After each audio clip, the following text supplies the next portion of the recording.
I don't know exactly how the game works, who are the managers, how angels work, how guides work. I don't really know. I really don't know the details. I don't know exactly how it works. Uh, but I do know one thing about angels specifically, that they will only interfere in the affairs of someone if that someone asks and if they deem it to be in their higher good. So they may deem something to be in your higher good, but if you don't ask, they generally won't interfere. Now, why is that? Because the law of free will is very, very, very highly respected in all across the board, essentially in all densities. In the fourth, the fifth, the sixth, the higher up you go, the more reverence and respect you have for other beings' free will. Other beings' free will to do as they wish in the amusement park. So, this is why when I began investigating on the existence of angels, they only showed me signs when I asked for the signs. Because otherwise, it was deemed from that perspective, from that higher perspective, that I am better off using my own discernment, my own free will to come up with my own conclusions. But as soon as I actually asked angels. I'm going to tell you this story. I told it before, but I'm going to tell you again.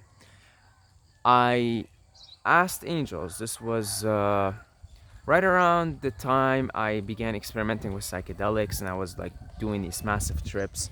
So I began, or I investigated, I asked, I went into my room and I spoke out loud and I said, Angels, if you exist, show me signs. I said, show me signs. This I asked straight up. I was like, show me signs. I want to see signs. And a few days later, I was hanging out in my apartment, evening, and I got a text message. And the text message was from a local number, and it said, hi. Okay, I didn't give you the initial context. Right. So, after I asked, maybe the next day or 2 days after, I went to rent a bike. And the bikes have names on them. So one of the bikes had a name, Melissa.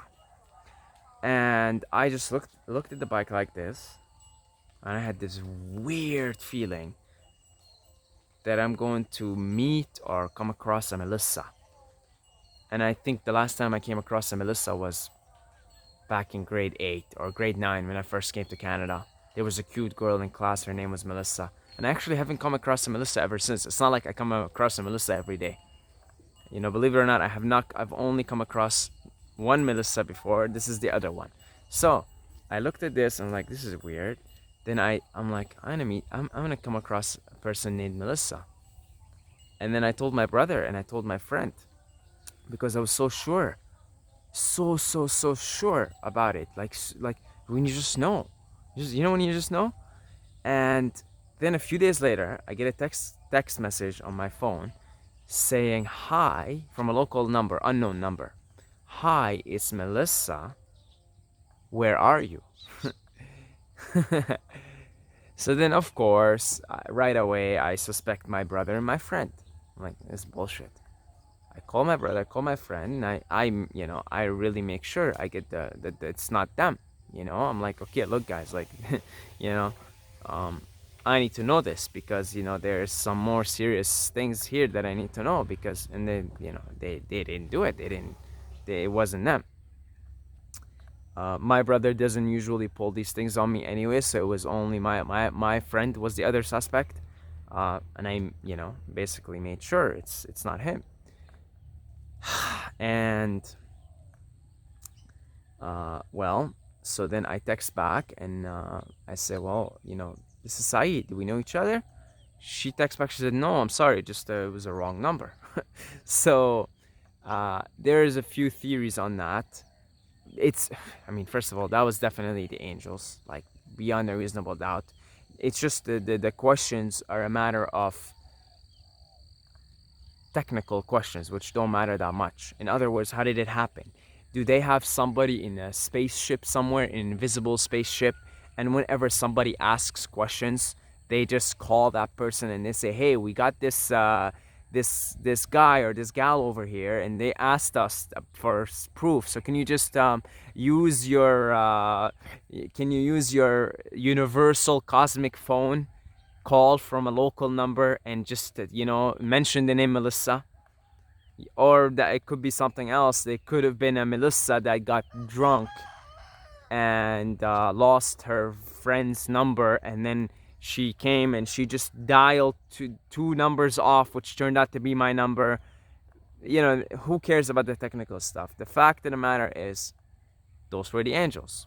Now, you may say, okay, well, that's not enough. Well, okay, that's not enough, because in the same week, I wake up in the middle of the night, and like a robot, I go to my laptop, and then I look at the clock at the laptop, and it's 4:44. Then I type 4:44 in Google like a robot, like as if I'm literally possessed by an angel at that point, by somebody who wants me to, basically find out and say, look, this is a sign. Literally, like I'm not thinking, I'm just doing now. And I type, what does 4:44 mean? And it says the angels are with you. And I didn't know about that whole numerology and angel numbers at the time. This was when I found out about the angel numbers. And it all happened in the same week.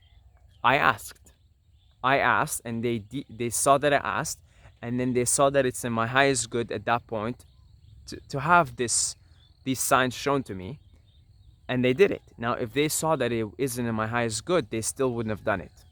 They still wouldn't have showed the signs, but they saw that I asked. They deemed it to be in my highest good, in the highest good of all. That's the most important thing. The highest good of all is the highest good of me. So, and then they interfered. You see? So, that Jesus said, ask and you shall receive. Because if you don't ask, a lot of these higher density entities won't come to aid. Why is that? Because nobody wants to infringe on your free will. Not even in the slightest bit.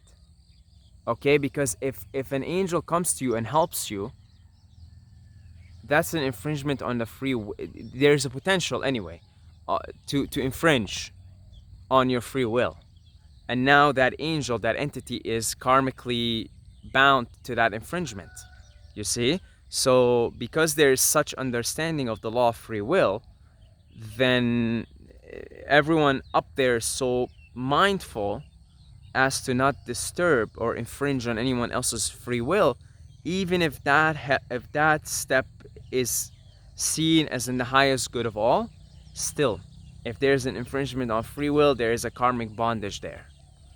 And that's why Jesus says, ask and you shall receive. These things are understood in the higher densities.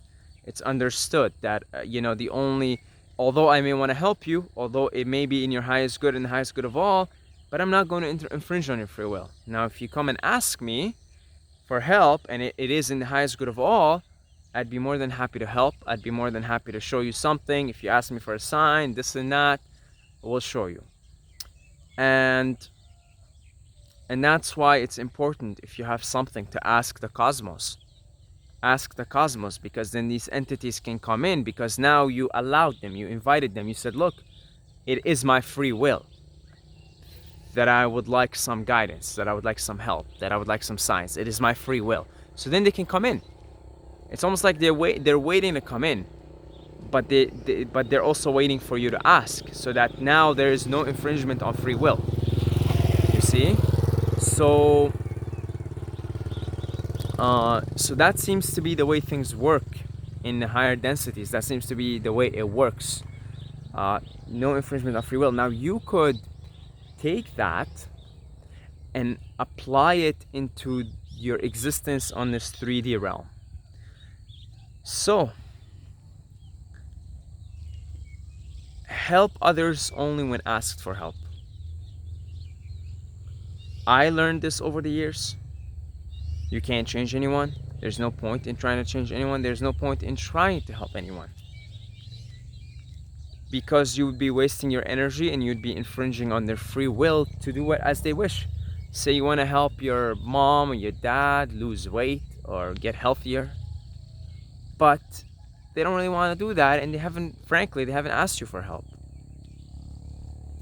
Well, you have good intentions, no doubt, no questions, but you're actually infringing on their free will to indulge in whatever experience they would like to have at the moment.